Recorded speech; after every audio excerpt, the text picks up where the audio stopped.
Halo semua, balik lagi bareng gue Fian Rafael. Dan seperti biasa di video kali ini gue bakalan lanjutin alur cerita yang sebelumnya pernah gue upload.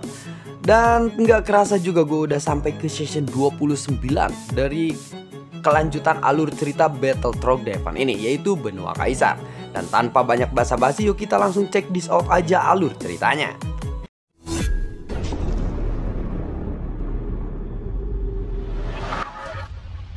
Di episode sebelumnya, setelah melihat Xiaoyan berhasil mengalahkan hampir setengah dari pasukan dunia Taisu yang menyerbu ke arahnya, sementara ini Zhu Hao menjadi semakin gelisah. Tentu saja bukan hanya dirinya saja yang merasa gelisah, karena saat ini ada dua klon Zhu Hao yang sedang berdiri di atas binatang terbangnya, dan baru kali ini saja dia melihat kekuatan Xiaoyan yang begitu dahsyat seperti itu. Pada saat ini, klon Zhu Hao sama terkejutnya dengan Zhu Yao. Dia melihat Xiaoyan yang bertarung dengan menggunakan pedang Bang Huang Kuanzongnya dengan api yang berkobar di seluruh tubuhnya. Meskipun dia belum memiliki kekuatan immortality, dia benar-benar sangat kuat, ucap dari Zhu Yao. Tentu saja, Zhu Yao tidak mengetahui bahwa Xiaoyan ini memiliki tubuh fisik legendaris yang sangat kuat. Dia merasa aneh ketika dia melihat tidak ada kekuatan immortality yang mengalir keluar dari tubuh Xiaoyan ini. Namun, Xiaoyan mampu mengalahkan setiap petarung dunia Taisu yang melesat ke arahnya yang menggunakan kekuatan immortality yang begitu kuat. Saat melihat pasukan dari dunia Taisu didorong mundur, Zhu Yao menggertakkan giginya. Namun, dia masih mencoba untuk tetap tenang. Di saat berikutnya, tatapan Xiaoyan langsung tertuju kepada Zhu Yao. Karena Xiaoyan sudah bisa menebak siapa pemimpin dari pasukan dunia Taisu kali ini. Tatapan mata Xiaoyan dan juga Zhu Yao bertemu. Zhu Yao sedikit terkejut karena dia tidak menyangka bahwa Xiaoyan akan melihatnya langsung ke arahnya. "Hei, apakah kamu yang membawa petarung-petarung dari dunia Taisu yang lebih kuat?" tanya dari Xiaoyan. Ketika para pasukan dari dunia Taisu mendengar kata-kata itu, beberapa petinggi pasukan dunia Taisu pun hanya bisa duduk diam saja. Kemudian mereka segera mencondongkan tubuh mereka ke arah depan. Selama Zhu Yao memberikan perintah, mereka pasti akan langsung bergegas tanpa ragu-ragu menyerang ke arah Xiaoyan. "Komandan Zhu Yao, bagaimana jika aku maju terlebih dahulu untuk menyerang orang itu? Dia pasti akan kuhancurkan sampai mati," ucap dari salah satu orang yang berada di belakang Zhu Yao. Zhu Yao langsung menyempitkan matanya. Dia masih tetap diam. Karena menurutnya ini adalah jebakan yang dirancang oleh Xiaoyan. Dia dengan sengaja memancing mereka untuk melakukan tindakan. Ketika dia memikirkan hal itu, mata Zhu Yao tiba-tiba melebar. Ada tatapan di matanya yang langsung tertuju kepada arah permaisuri yang berada di belakang Xiaoyan. "Apakah kamu tahu bahwa kita sedang mengulur waktu sekarang?" Zhu Yao memandang ke arah Xiaoyan. Dia merasa bahwa mungkin Xiaoyan ini mengetahui apa yang direncanakan oleh orang-orang dunia Taisu. "Ya, kalau itu aku sudah terlihat sangatlah jelas. Dan aku sudah melihatnya," ucap dari Xiaoyan. "Ternyata kamu benar-benar mengetahuinya. Tapi sepertinya kamu sudah terlambat untuk bisa melarikan diri sekarang."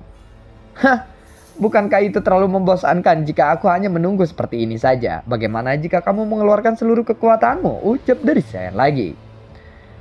Sementara itu Jiu Ying yang mendengar kata-kata Xiaoyan langsung melihat ke arah Xiaoyan. Dia pun langsung mengirimkan pesan kepada Xiaoyan melalui kekuatan jiwanya. "Kamu tidak akan menyuruh kami berdua untuk bertarung melawan puluhan ribu orang itu, bukan? Ketika kamu menantang mereka," ucap dari Jiu Ying dengan curiga. Ya, meskipun sebelumnya Jiu Ying ini telah memukul mundur para pasukan dari dunia Taisu, tetapi sebenarnya Jiu Ying juga sedang dikepung oleh para pasukan dunia Taisu. Apalagi saat ini dia mengalami banyak luka. Ya, meskipun itu tidak fatal, rasa sakitnya saat ini mungkin benar-benar bisa dirasakan oleh Jiu Ying. Dan itu adalah sesuatu yang tidak diinginkan oleh Jiu Ying, di mana dia merasa saat ini baru tubuhnya telah mengalami luka lagi. Ya, walaupun itu tidak fatal. "Hei, lalu apakah kamu takut?" tanya dari Xiaoyan sambil memandang ke arah Jiu Ying. Tidak, aku sama sekali tidak takut. Tetapi untuk menghadapi 10.000 orang pasukan itu, aku, ya, sepertinya kamu takut. Seharusnya kamu beritahu aku lebih awal. Kalau begitu, aku tidak perlu memanggilmu ke sini, ucap dari Xiaoyan sambil melihat ekspresi si Juying ini agak kebingungan. Namun kata-kata Xiaoyan ini malah benar-benar menghancurkan harga diri Juying. Juying langsung marah dan dia pun langsung melesat tanpa sepatah kata pun. Dia langsung bergegas menuju ke arah pasukan dunia Taisu dan berteriak dengan sangat keras. "Kalian semua majulah, hadapi aku sekarang," ucap dari Juying. Xiaoyan juga melangkah maju dan menyapu ke arah pasukan dunia Taisu. Dia lalu berkata sambil tertawa, "Hei, orang tua, janganlah terburu-buru seperti itu." Saat melihat Xiaoyan dan juga Juying melesat, Zhu Yao langsung mengkerutkan keningnya. Dia langsung mengangkat tangannya. Setelah mendapatkan isyarat dari Zhu Yao, semua pasukan dari dunia Taisu ini yang sebelumnya ini belum ikut dalam pertempuran, mereka langsung melesat menyerang ke arah kedua sosok yang melesat itu. Sosok-sosok mereka langsung mengepung Xiaoyan dan juga Juying. Pada saat yang sama, binatang iblis juga melihat ke arah Xiaoyan dan juga Juying, lalu menarik naga bersisik merah yaitu Su Erkun. "Sekarang sudah saatnya untuk kita mengambil tindakan," ucap dari si binatang buas itu. Dan naga bersisik merah pun langsung mengangguk. Ketika ribuan orang mengepung Xiaoyan dan juga Juying, terdengar suara bergemuruh di belakang mereka. Namun Xiaoyan tidak menoleh ke arah belakang. Karena dia tahu pada akhirnya binatang-binatang buas itu dan yang lainnya pasti akan ikut mengambil tindakan. "Hei semuanya, siapapun yang membunuh paling sedikit itu akan dianggap sebagai seseorang pengecut," ucap dari Xiaoyan sambil tertawa. Seolah-olah Xiaoyan ini memancing kemarahan mereka. Saat ini di udara ada satu sosok yang bersama 4 binatang buas raksasa yang menghadapi ribuan orang dari pasukan dunia Taisu. Sosok besar Su Erkun juga berputar-putar dengan sangat ganas. Ribuan pasukan dari dunia Taisu tampaknya seperti semut di depan tubuh besarnya. Sementara itu Su Erkun membuka mulut besarnya lagi. Kemudian ada kekuatan hisap yang sangat besar menarik semua orang ke dalam mulutnya. Dan itu sangat-sangat mengerikan. Setelah itu Su Erkun tiba-tiba menutup mulutnya yang besar. Setelah melahap banyak orang dari dunia Taisu yang ada di dekatnya. Seolah-olah mereka ini sedang berlomba-lomba untuk membunuh sebanyak mungkin. Kemudian mereka melihat ada cahaya berkedip di tubuh besar Su Erkun. Ini menunjukkan bahwa pertempuran ini masih belum berakhir. Karena semua orang yang terus menyerang dari tubuh Su Erkun. Sepertinya memang orang-orang dari dunia Taisu yang ada di dalam mulut Su Erkun ini meronta-ronta atau melakukan perlawanan. Hanya karena mereka berada di dalam tubuh Su Erkun, jadi masih tidak diketahui bagaimana situasi mereka saat ini. "Taisu Senju, tekan mereka," ucap dari Zhu Yao. 6 Taisu Senju yang tersisa di belakangnya langsung melancarkan tekanan yang ganas ke arah orang-orang dari dunia Taisu yang telah menekan Su Erkun. Kemudian Su Erkun mengaum dengan keras. Su Erkun terlihat memuntahkan sesuatu dari mulut besarnya. Tentu saja bersamaan dengan muntahannya ini ada ribuan sosok orang petarung dari dunia Taisu. Cairan lengket dari perut Su Erkun ini sangatlah merusak. Sehingga armor dewa palsu dari ribuan petarung itu semuanya mengepulkan asap putih. Seolah-olah terbakar habis oleh cairan di dalam perut Su Erkun. Terlihat jelas bahwa cairan dari perut Su Erkun ini berefek terhadap armor dewa palsu itu. "Senior Su Erkun, kamu melakukan pekerjaan dengan baik," ucap dari Xiaoyan yang melihatnya. Pertarungan pun dimulai lagi. Namun mereka semua bertarung secara individu sekarang. Karena sepertinya juga Xiaoyan ini sudah lama tidak bertarung sesuai dengan tim. Seperti cara dia bertarung waktu bersama dengan tim Fearless. Dalam momentum seperti ini, mereka memiliki sedikit keunggulan. Tapi jika terus tidak bekerja sama seperti ini, maka mereka akan berada dalam masalah. Di mana mereka hanya melakukan pertempuran hanya individu atau satu orang saja, tidak bekerja sama. Selain Xiaoyan, Jiu Ying dan juga 3 binatang buas lainnya ditahan oleh petarung-petarung dunia Taisu. Namun jelas bahwa ribuan prajurit dari dunia Taisu ini semuanya memiliki kekuatan immortal dan cukup kuat bagi Xiaoyan dan 4 binatang buas itu.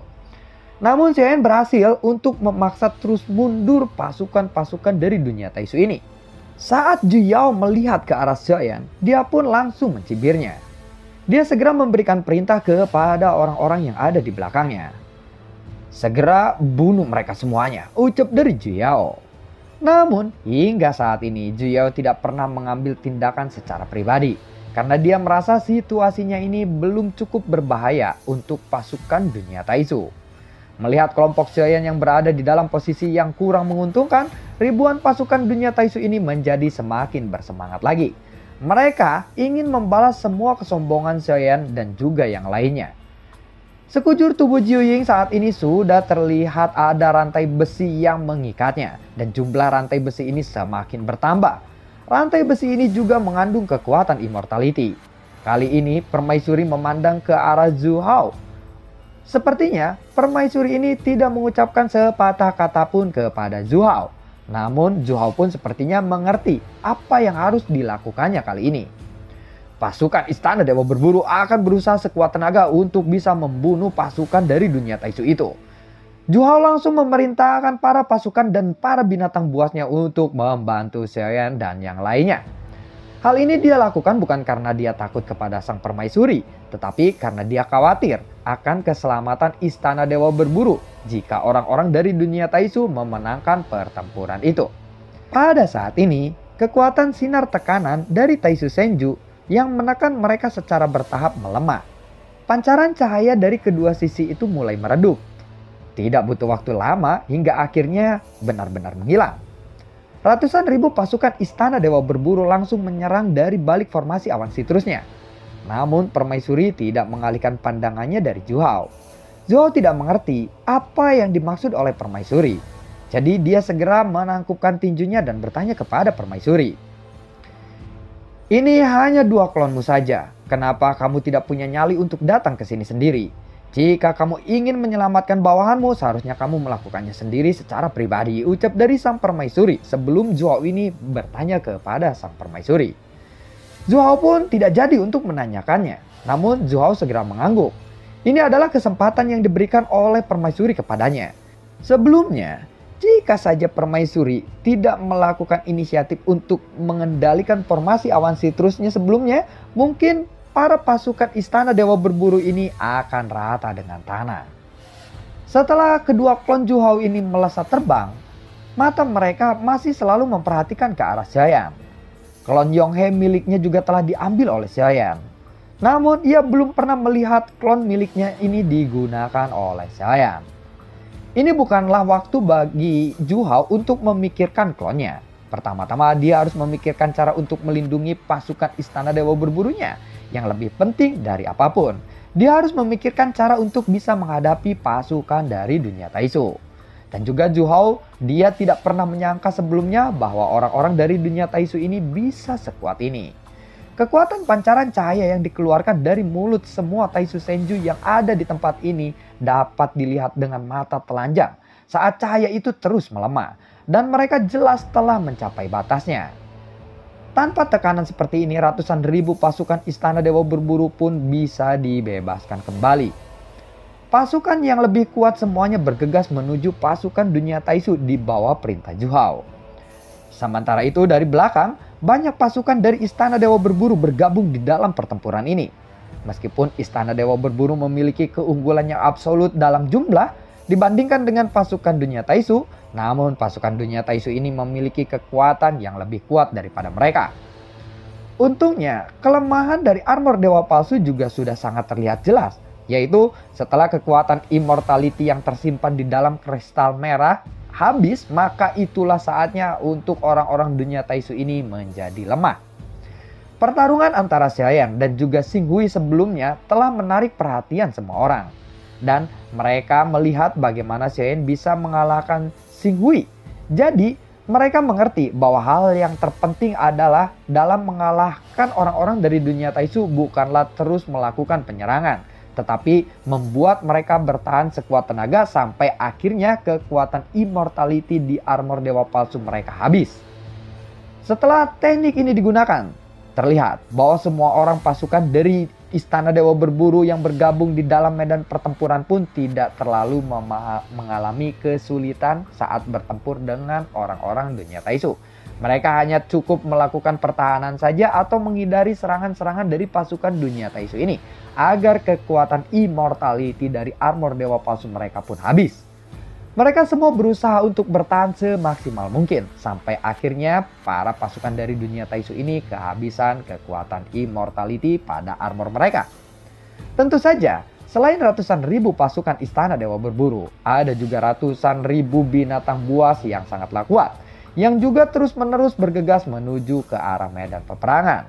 Adapun Xiaoyan, dia melambaikan pedang Bang Huang Quanzongnya, dan sayap Valkyrie hitam di tubuhnya membuat Xiaoyan ini bisa bergerak dengan sangat cepat dalam sekejap. Dan saat ini Xiaoyan telah membunuh beberapa petarung dunia Taisu. Saat ratusan ribu pasukan dari Istana Dewa Berburu dan ratusan binatang buas bergabung ke dalam medan peperangan, pasukan dunia Taisu ini tidak lagi dapat menahan mereka. Melihat situasi ini, Zhu Yao pun terlihat sangatlah muram. Jelas sekali tidak mungkin untuk dia menghindari pertempuran saat ini. Jika mereka terus bertahan, maka ribuan pasukan dari dunia Taisu ini pasti akan mati dalam pertempuran itu. Dan bukan ini yang diinginkan oleh Zhu Yao. Jumlah pasukan dari dunia Taisu yang datang ke alam Suanyin juga tidaklah banyak. Jika beberapa ribu orang ini mati, ini akan menjadi sesuatu yang tidak dapat diterima oleh orang-orang dunia Taisu. Jadi saat melihat situasi ini, Zhu Yao pun mau tidak mau harus bergegas bertindak. Saat dia melambaikan lengannya, ada cahaya yang menyala di lengannya. Dan lalu muncul sebuah pedang bercahaya di lengannya. Kalian semua berusahalah sekuat tenaga dan bunuh mereka semua, ucap dari Zhu Yao.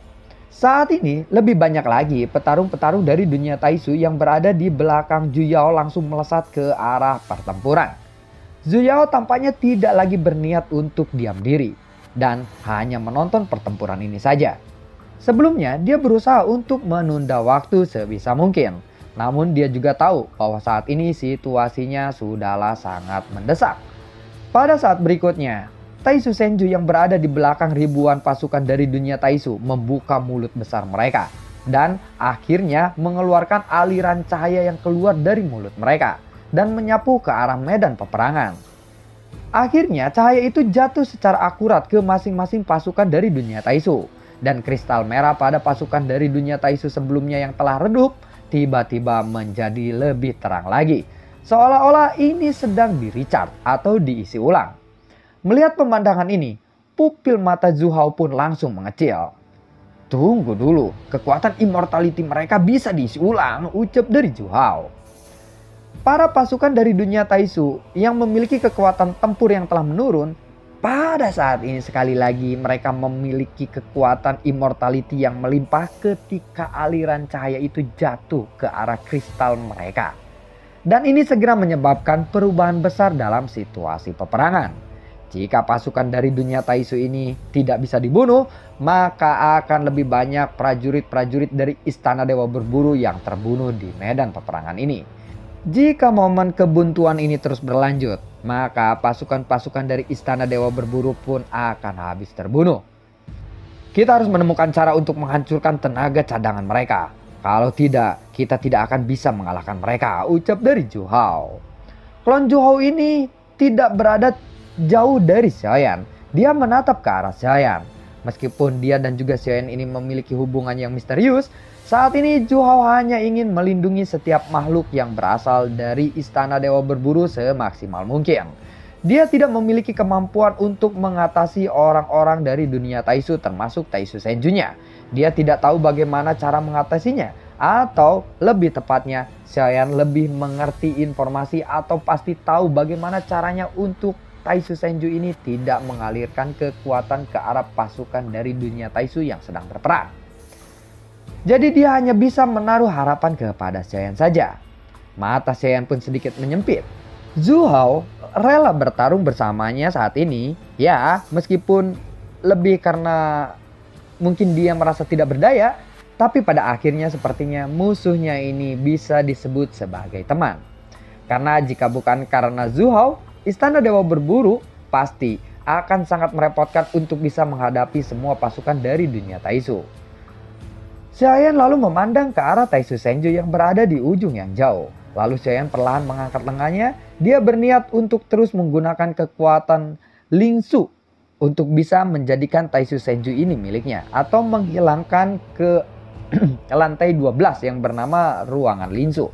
Xiaoyan mencoba untuk menghilangkan beberapa Taisu Senju lagi dan menyimpannya di lantai ke-12 Menara Zinsen. Dan lalu bagaimanakah kelanjutan ceritanya? Nantikan video gue berikutnya dan semoga sehat selalu untuk kalian. Gue juga tidak lupa untuk selalu ucapin terima kasih banyak untuk kalian semua yang sudah mendukung channel ini dari dulu hingga saat ini.